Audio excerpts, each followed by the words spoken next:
Hi అండి, అందరూ ఎలా ఉన్నారు? మనం అడవి పువ్వుల నుంచి ఇంకొక కథను విందామా? ముందుగా ప్రార్థన. యేసయ్య, మేము అడవి పువ్వుల నుంచి ఇంకొక కథను వినిపోచుండగా అందులో ఉన్న సువార్తని మా హృదయంలో భద్రపరచండి. ఇది వింటున్న ప్రతి ఒక్కరిని జ్ఞాపకం చేసుకోండి ప్రభా. నాకు వ్యూస్, లైక్స్, సబ్స్క్రిప్షన్ ఇవేమీ అవసరం లేదు, కానీ ఎవరైతే వింటున్నారో వారి హృదయంలో ఇది పనిచేస్తే చాలు ప్రభా. చివరి వరకు వినగలిగే ఓపికని శక్తిని దయచేయండి. దీనిలో ఉన్న అర్థాన్ని గ్రహించుటకు, నీకు ఆకర్షింపబట్టుకు, నేను స్తుతించుటకు, నీతో ఫ్రెండ్షిప్ చేయగలుగుటకు ప్రభా, నీతో సంబంధి అయిపోవుటకు సహాయం చేయమని కోరుకుంటున్నాను ప్రభా. ఈరోజు కథ చెప్పబోచుండగా మీరే సహాయం చేయండి, మీ కృప చూపించండి. మా అందరి చిన్ని ప్రార్థనని మీ సన్నిధికి చేర్చుకోండి తండ్రి, ఆమేన్. ఈరోజు మనం అడవి పువ్వుల నుంచి చెప్పుకోబోతున్న కథ ప్రార్థన యొక్క బరువు. ఏంటి కథ పేరేంటి? ప్రార్థన యొక్క బరువు. బరువా? అసలు ఎవరి ప్రార్థన ఎందుకు బరువుగా ఉంది అనేది మనం కథలో చూసేద్దాం. అయితే అనగనగా ఒక దేశంలో, ఒక మారుమూల ప్రాంతంలో లూయిస్ రెడ్డెన్ అనే ఒక వ్యక్తి ఉందన్నమాట. ఆమె ఒక స్త్రీ, భార్య, భర్త, పిల్లలు కలిగి ఉన్న ఒక స్త్రీ. ఆమెకి భర్త ఉన్నారు, పిల్లలు ఉన్నారు. అయితే వాళ్ళు చాలా పేద కుటుంబం అన్నమాట. మొదట్లో వాళ్ళు మంచిగా ఉన్నత స్థితిలో ఉన్న వాళ్ళే, కానీ వాళ్ళ హస్బెండ్కి ఉద్యోగం పోయింది. ఆయన ఉద్యోగం పోగొవడం వల్ల ఎందుకు పోయిందంటే వాళ్ళ హస్బెండ్కి ఆరోగ్యం సరిగ్గా లేదు.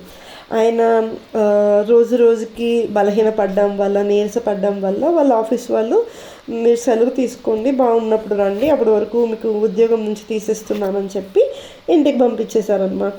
సో ఆ భర్తకి జీతం లేదు, ఎందుకంటే ఉద్యోగం నుంచి తీసేయబడ్డాడని. ఇంకొకటి, దానికి పైగా అతనికి ఆరోగ్యం అస్సలు బాగాలేదు. ఆయన ఆరోగ్యం కూడా ఆమె చూసుకోవాలి. ఇంకా పిల్లలు ఉన్నారు, 2 పిల్లలు ఉన్నారు, ఒక బాబు పాప. వాళ్ళని కూడా పోషించుకోవాలి. సో ఈ లూయిస్ రెడ్డెన్ అనే స్త్రీ ఒక్కటే ప్రయాసపడుతుందన్నమాట తన కుటుంబం అనే బండిని లాగడానికి. అయితే ఆమె ఏం చేసిందంటే, అదే ఊరిలో ఇంకొకరు ఉన్నారు, జాన్ లాంగ్ హౌస్ అనే ఒక స్టోర్ కీపర్ కూడా ఉన్నాడనమాట. ఎందుకు చెప్పానంటే స్పెసిఫిక్గా జాన్ లాంగ్ హౌస్, ఈ స్టోర్ కీపర్ చాలా కఠినాత్ముడు అనమాట. చాలా అసలు జాలే ఉండదు అతనికి, ఎవరి మీద కనికరమే చూపించాడు, అంత కఠినాత్ముడు. ఈమె ఉంటున్న ప్రదేశంలోనే ఈ స్టోర్ కీపర్ షాప్ కూడా ఉంది. అయితే మన లూయిస్కి ఉన్న పరిస్థితుల వల్ల తప్పక అదే షాప్కి వెళ్ళాల్సి వచ్చింది సరుకుల కోసం. అప్పుడు ఏమైందో చూద్దాం. లూయిస్ చాలా సింపుల్గా డ్రెస్ అయిందనమాట. వాళ్ళు అసలు అంటే అలా నటించాలని కాదు, కానీ వాళ్ళు ఉన్న పరిస్థితి అలాంటిది. సామాన్య వస్త్రములతో ఒక కిరాణా కొట్టుకు వెళ్ళింది. ఆ కిరాణా కొట్టు ఓనర్ ఎవరు? John Long House. ఆమె కొట్టును యజమాని దగ్గరికి వెళ్ళిపోయి స్ట్రైట్గా, అయ్యా, నా భర్తకు బాగాలేదు, ఆయన పనికి వెళ్ళడం లేదు, నేను 7 పిల్లల్ని పోషించాలి, నేను ఇద్దరని చెప్పాను కదా, మన్నించండి, 7 పిల్లలంట, 7 పిల్లల్ని పోషించాలి, కాబట్టి కొంచెం సరుకులు అప్పుగా ఇవ్వండి అని ప్రాధేయపడింది. చాలా రిక్వెస్ట్ చేసింది అనమాట. అయితే ఆ కొట్టు యజమానుడు జాన్ లాంగ్ హౌస్ చాలా కఠినుడు కదా. అయితే అతను ఏమన్నాడు ఎగతాళిగా, దయచేసి ఇక్కడ నుండి వెళ్ళమ్మా అని అన్నాడు. ఆమె తన ఇంటి పరిస్థితులు అంతటినీ మళ్ళీ వివరించిందనమాట. అయ్యా, దయచేసి ఇవ్వండి, నేను వీలైనంత త్వరలో డబ్బుని తీసుకొచ్చి ఇచ్చేస్తాను అని ప్రతిమాలింది.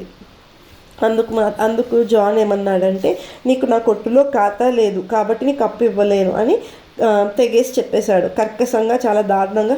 ఇంకెళ్ళిపోమ్మా, విసిగిచ్చుకు, నా కొట్టులో నీకు ఖాతా లేదు, నేను నీకు ఏమి ఇచ్చేది లేదు, సమయాన్ని వృధా చేయకుండా వెళ్ళిపో అని ముఖం మీద చెప్పేశాడు.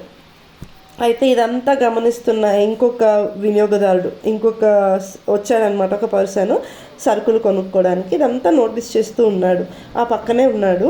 అతను వచ్చి ఏమన్నాడంటే, ఆయనకి ఏం కావాలో ఇవ్వండి, ఆ డబ్బును నేను చెల్లిస్తాను అన్నాడు.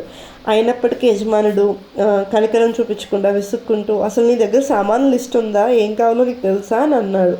అందుకు లూయిస్ అవునండి అని చెప్పింది ఆమె. అప్పుడు జాన్ ఏమన్నాడంటే చాలా వ్యంగ్యంగా, సరే ఆ లిస్టును ఈ త్రాసులో ఒక వైపును వేయి, అది ఎంత బరువు ఉంటుందో అన్ని సరుకులు మాత్రమే నీకు ఇస్తాను అని చెప్పాడు.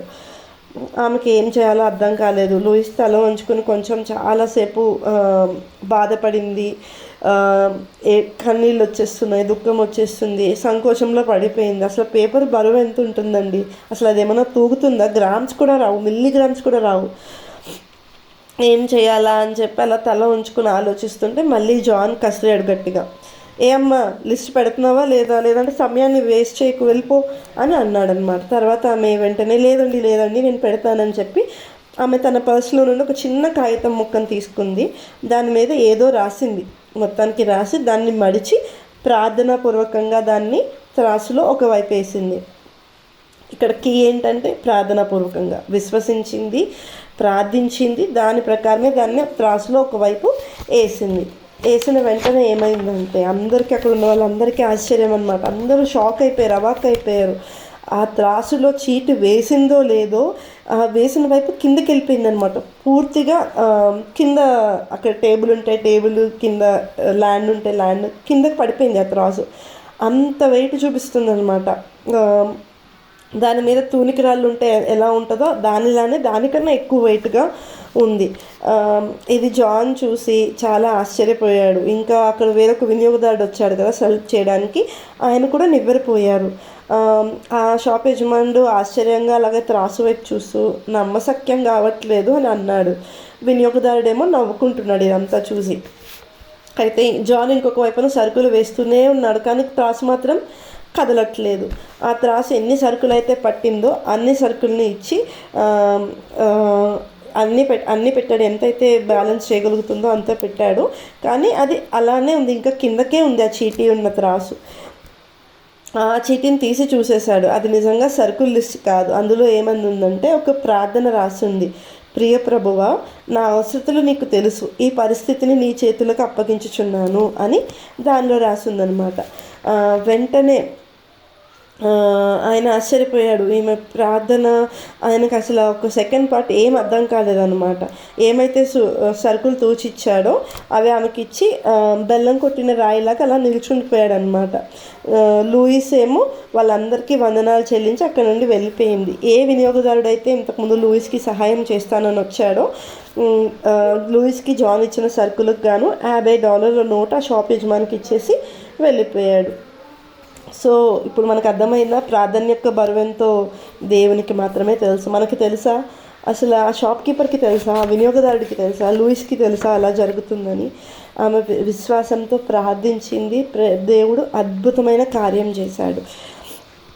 ఇలాంటి సన్నివేశాలు మనం ఎన్ని చూసుంటాం కదా బైబిల్లో, మన నిజ జీవితాల్లో. బైబిల్లో అయితే హన్న తనకి పిల్లలు లేనప్పుడు పిల్లల గురించి ప్రార్థించగా పిల్లల్ని పొందుకుంది, సమూయేలుని పొందుకుంది. ఆ సమూయేలు ఎంత గొప్ప న్యాయాధిపతి అయ్యాడు. ఇశ్రాయేలీయులను ఒక మంచి మార్గంలోనికి, ఒక మంచి ఉదాహరణగా వాళ్ళని ఒక కొలిక్కి తీసుకొచ్చాడు కదా సమూయేలు గారు.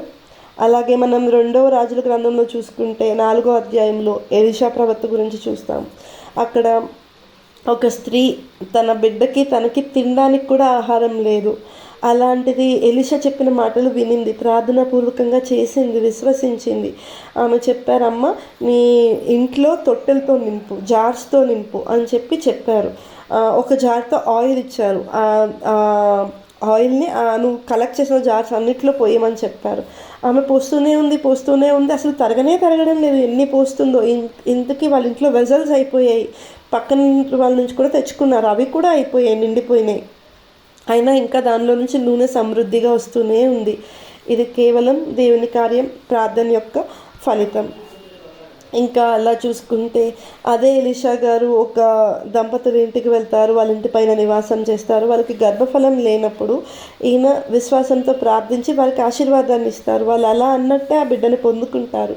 మళ్ళీ ఆ బిడ్డకు అనారోగ్యం వచ్చినప్పుడు, చనిపోయినప్పుడు ఎలీషా గారు ఆ బిడ్డ మీద పనుకుని ప్రార్థిస్తే ఆ బిడ్డ మళ్ళీ తిరిగి జీవాన్ని పొందుకుంటాడు. తిరిగి తన తల్లిదండ్రులకు కుమారునిగా ఉంటాడు. ఇలా మనం ఇంకా కొత్త నిబంధనలోకి వస్తే యేసుక్రీస్తు ప్రభువారు ఎన్ని చేశారు.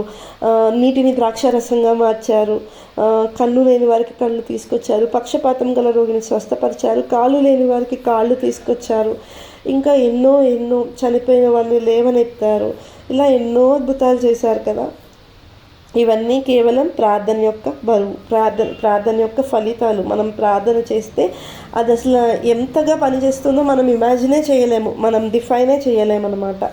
అంత గొప్ప ఇంపార్టెన్స్ ఉంది ప్రేయర్కి. అంటే జస్ట్ ఒక టైం స్లాట్ పెట్టుకుని 5 నిమిషాలు పెట్టుకుని ఖచ్చితంగా నోట్లో వచ్చినవన్నీ చదివేసి వెళ్ళిపోవడం కాదు, కానీ హృదయాన్ని దేవుని సంధిలో కుమ్మరించాలి. ఉన్నది ఉన్నట్టుగా యథార్థంగా దేవునికి చెప్పుకోగలగాలి. పెద్ద విస్తరించి మాటలు మాట్లాడమని దేవుడు ఎక్స్పెక్ట్ చేయడం లేదు, కానీ ఆ పర్టికులర్ మూమెంట్లో నీ హృదయంలో ఏం నడుస్తుంది అదే ఒప్పుకోవాలి తండ్రి దగ్గర, అదే ఆయనతో సంభాషించాలి. పరిష్కరించుకోవాలి. ఆ, కాబట్టి ఈ కథ ద్వారా దేవుడు మనకి ఇంత గొప్ప సువార్తను నేర్పించినందుకు దేవునికి కృతజ్ఞతాస్తుతులు. ప్రార్థన యొక్క బరువు మీ అందరికీ అర్థమైందని నేను నమ్ముచున్నాను.